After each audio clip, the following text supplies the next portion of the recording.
नमस्कार, बहुत स्वागत है आपका। पौष माह की कथा अध्याय 6 विष्णु महापुराण छठा अध्याय शुरुआत होती है। हिरण्यकश्यप ने प्रहलाद को आलिंगन करके कहा, प्रहलाद, तुम्हारी वजह से इतने साल बाद मुझे विष्णु के साथ लड़ने का मौका मिल गया है। यूं कहते गदा उठाकर नरसिंहावतार के साथ लड़ने को तैयार हो गया। नृसिंह ने प्रलय गर्जन करते हुए उछलकर हिरण्यकश्यप को पकड़ लिया और उसको सभा भवन के द्वार तक ले गए।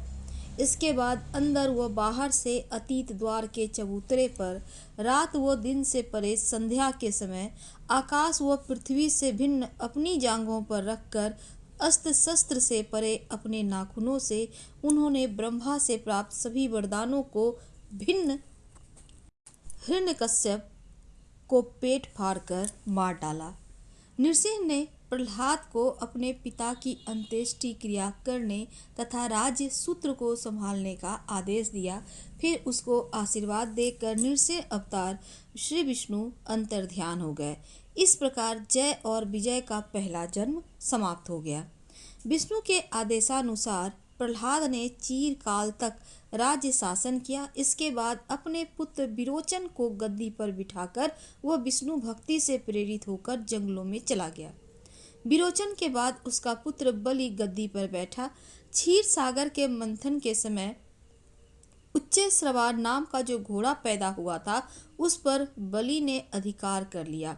राक्षसों के शिल्पी मैंने उसके लिए थल जल गगन में विचरण कर सकने वाला वाहन बना दिया था। अमृत की प्राप्ति में राक्षसों के साथ जो अन्याय हुआ उसका बदला लेने के विचार से बलि देवताओं के साथ लड़ने को तैयार हो गया। देवताओं ने अमृत का सेवन किया था, इसलिए बड़े ही उत्साह के साथ उन्होंने राक्षसों का सामना किया। बलि ने इंद्र के साथ भयंकर युद्ध किया।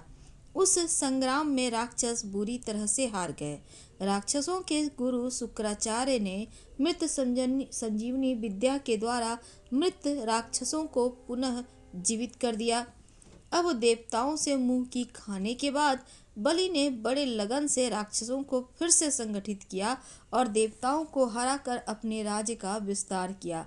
सारे भूमंडल पर अधिकार करके बड़ी दक्षता के साथ राज्य करते हुए बलि चक्रवर्ती कहलाया और शुक्राचार्य ने उसके द्वारा 100 अश्वमेध यज्ञ करवाए।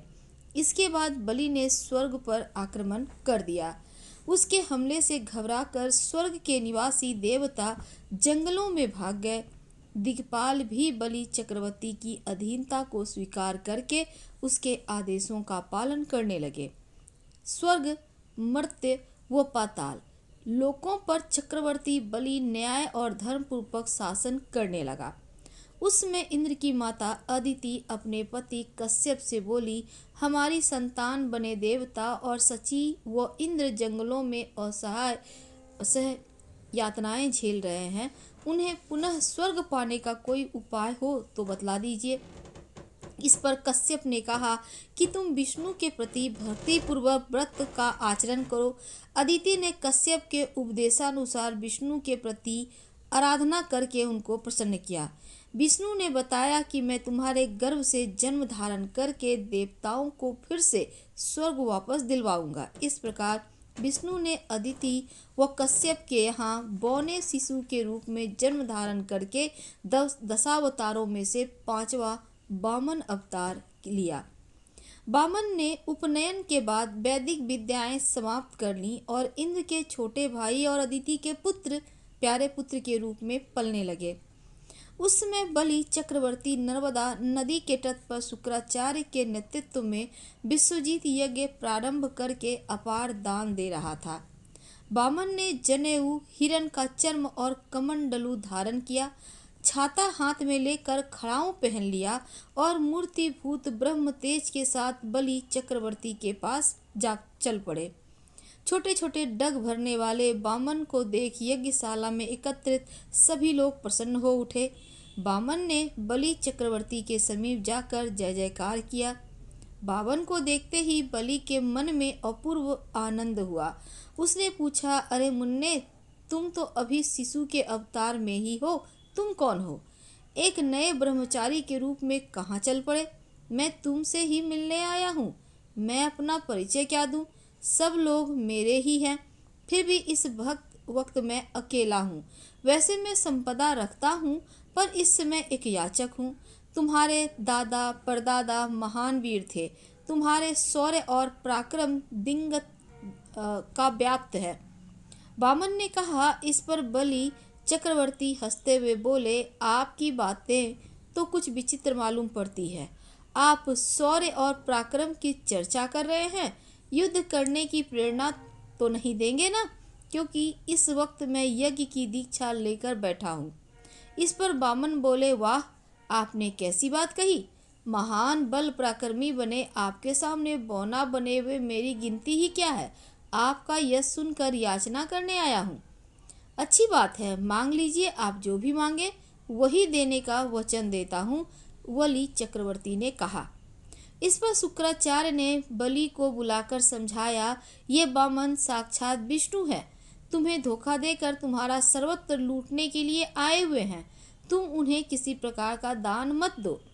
बलि चक्रवर्ती ने कहा, विष्णु जैसे महान व्यक्ति मेरे सामने याचक बनकर हाथ फैलाते हैं, तो मेरे हाथों द्वारा कोई दान देना मेरे लिए भाग्य की ही बात मानी जाएगी। यह मेरी अद्भुत विजय का परिचायक ही होगा। इसके अतिरिक्त वचन देकर उससे विमुख हो जाना भी उचित नहीं है। मेरा वचन झूठा साबित होगा। आत्मरक्षा के वास्ते किया जाने वाला कर्म असत्य नहीं कहलाता, पर अनुचित धर्म भी आत्महत्या के सदृश ही माना जाएगा, शुक्राचार्य ने कहा। चाहे जो हो, वे चाहे मेरे साथ कुछ भी करे या मैं हार भी जाऊं, फिर भी वह मेरी पराजय नहीं मानी जाएगी। यह धर्म वीरता होगी। वैसे शिवी चक्रवर्ती आदि जैसे दान करके यश पाने की कामना भी मेरे अंदर नहीं है, परंतु वचन देकर इसके बाद उससे मुकर कर कायर कहलाना मैं नहीं चाहता, बलि चक्रवर्ती ने कहा। इस पर शुक्राचार्य क्रोध में आ गए और शाप देने के स्वर में बोले, तुम्हारे गुरु होने के नाते मैंने तुम्हारे हित के लिए जो बातें कही उन्हें तुम धिक्कार रहे हो। याद रखो, तुम अपने राज्य और सर्वत्र से हाथ धो बैठोगे। बलि चक्रवर्ती ने विनयपूर्वक कहा, गुरुदेव, आप नाहक अपयश के शिकार हो गए। मैं सब प्रकार के सुख दुखों को समान रूप से स्वीकार करते हुए दान देने के लिए तैयार हो गया हूँ, पर आप यह शाप विष्णु के लिए वरदान ही साबित होगा, आपका यह शाप, क्योंकि गुरु के वचन का धिक्कार करने के उपलक्ष्य में प्राप्त शाप को विष्णु केवल अमल करने वाले हैं, पर अन्यायपूर्वक उन्होंने बलि के साथ दगा किया है। इस अपयश से वो दूर हो गए। मैं आपसे शाप को आपके स्वीकार करता हूँ। शुक्राचार्य का चेहरा सफेद हो उठा। उन्होंने लज्जा के मारे सर झुका लिए और वे निरुत्तर हो गए। इसके बाद बलि वामन के पास जाने लगे। तब शुक्राचार्य ने कहा, हे दानवराज, यह विनाश केवल तुम्हारी ही नहीं बल्कि समस्त दानव वंश का है और हम सब के लिए अपमान की बात है। शुक्राचार्य ने चेतावनी दी। यही नहीं, बल्कि एक दानव ने न्यायपूर्ण शासन किया है, धर्म का पालन किया है और विष्णु को भिक्षा भी दी है। इस प्रकार समस्त दानव वंश के लिए यश का भी तो कारण बन सकता है। बलि ने यूं कहकर वामन के पास पहुँचे। इसके बाद बलि चक्रवर्ती की पत्नी विंध्यावली स्वर्ण कलश में जल ले आई। स्वर्ण थाल में वामन के चरण धोए। उस जल से बलि अपने सर पर छिड़क लिया। तब बोले, वामन रूपधारी, आप जैसे महान व्यक्ति का मेरे पास दान के लिए पहुंचना मेरे पूर्व जन्म के पुण्यों का फल है। आप जो कुछ चाहते हैं मांग लीजिए। रत्न, स्वर्ण, महल, सुंदरियां, सत्य क्षेत्र, साम्राज्य, सर्वत्र, यहाँ तक कि मेरा शरीर भी आपके वास्ते प्रस्तुत है। महाबली, तुमने जो कुछ देना चाहा उनको लेकर मैं क्या करूँगा। मैं तो हिरण का चर्म बिछाए ब्रह्मनिष्ठा करना चाहता हूँ। इस वास्ते मेरे लिए 3 कदम ही पर्याप्त है। ये 3 कदम तुम्हारे दिग्गतों तक फैले साम्राज्य में अत्यंत अल्प मात्र है, फिर भी मेरे लिए यह तीनों लोकों के बराबर है, वामन ने कहा। वे 3 कदम ही ले लो।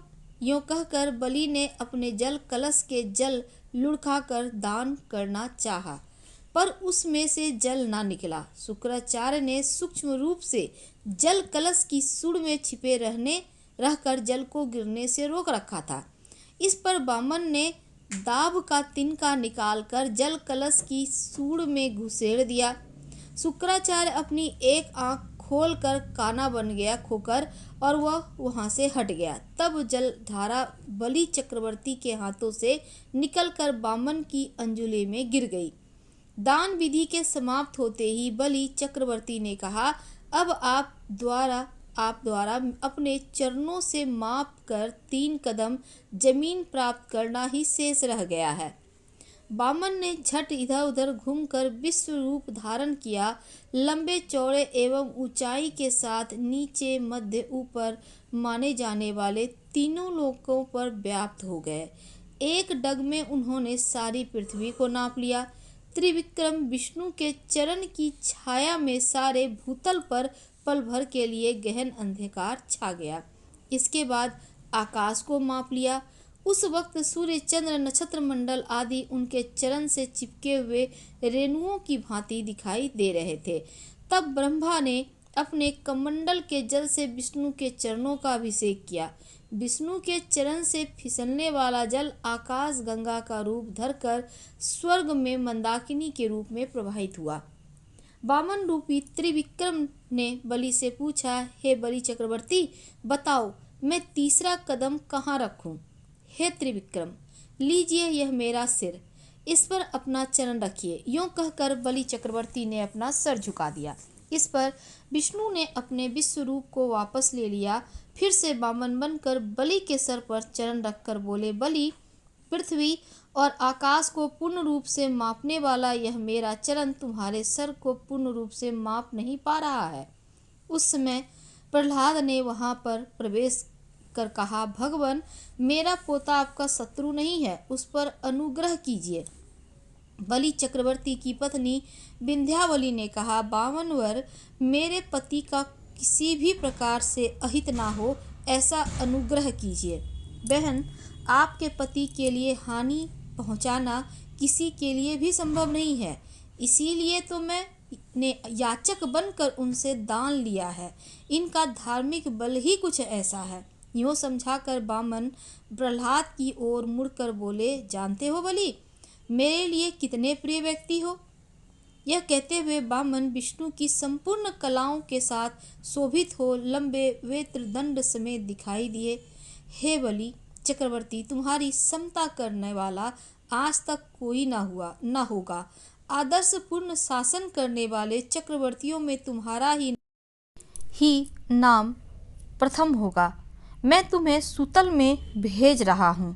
पाताल लोक के अधिपति बनकर शांति एवं सुख के साथ चिरंजीवी बनकर रहोगे। तुम्हारी पत्नी तथा तुम्हारा दादा प्रहलाद भी तुम्हारे साथ होंगे। मैं तुम्हारे सुतल द्वार का इसी प्रकार दंड पानी बनकर तुम्हारा रक्षक रहूंगा।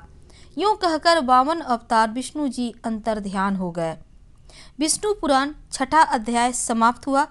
7वें अध्याय के साथ हम आपसे कल मिलेंगे। पसंद आ रहा हो तब प्लीज़ लाइक कर सब्सक्राइब करें, शेयर करें, कमेंट करें। हर हर महादेव। धन्यवाद।